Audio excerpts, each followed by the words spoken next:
What up, people? Coach V, New Breed Boxing. Great question from my man Matrix96. He asked me, what is my opinion on overweight or obese boxers and champions in particular, like Tyson Fury, Andy Ruiz when he beat Anthony Joshua, and then we can go back into history with Butterbean and James Toney and stuff like that. But what do I think about that? I mean, this defies logic to most people in the world of fitness, and most athletic people would look at these guys. If I put these guys side by side with the guys they beat, or to show a lineup of the guys that they've dominated, these overweight chubby champions, and don't think you're just gonna go straight from Weight Watchers to world champion. It don't work like that. These guys are exceptions to the rule because they have the fundamentals, the strategy, the tactics, and the experience over a number of years, so they can compensate for the fact that they're overweight or obese.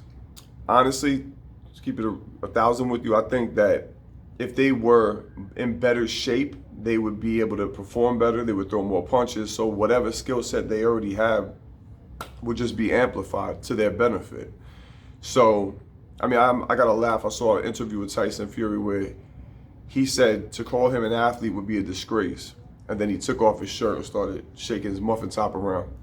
And I mean, he's being honest with himself, but to be honest with you guys, I wouldn't recommend, if you're overweight, jumping into competitive boxing until you get yourself acclimated to doing this for a certain amount of time and finding out what your strengths and weaknesses are. Some people just don't physically have the genetics to look like an Anthony Joshua. It's just scientifically impossible for them to achieve that look. But just because you can't achieve that look, or because you have trouble getting your body fat down, doesn't mean that you can't perform at a high level in boxing. Like I said, it's more about mastering the fundamentals, learning tactics and strategy, and learning what your physical capabilities and limitations are in sparring, in the gym, and then taking that to the competitive side. And you learn the more you engage in the sport, the more you're gonna learn. So you'll find out, where, if and at all, and where you're being overweight affects you or not. But in general, that is not normal. These guys are exceptions to the rule.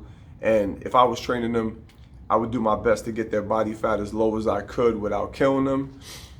But at the same time, if it ain't broke, don't fix it. You know what I mean? Those guys are not normal though.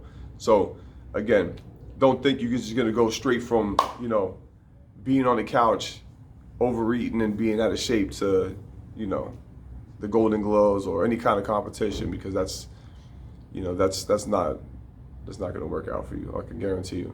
Those guys have 1,000 years of experience under their belt, and that's pretty much the difference between them and any random person. So anyway, I hope you found this informative.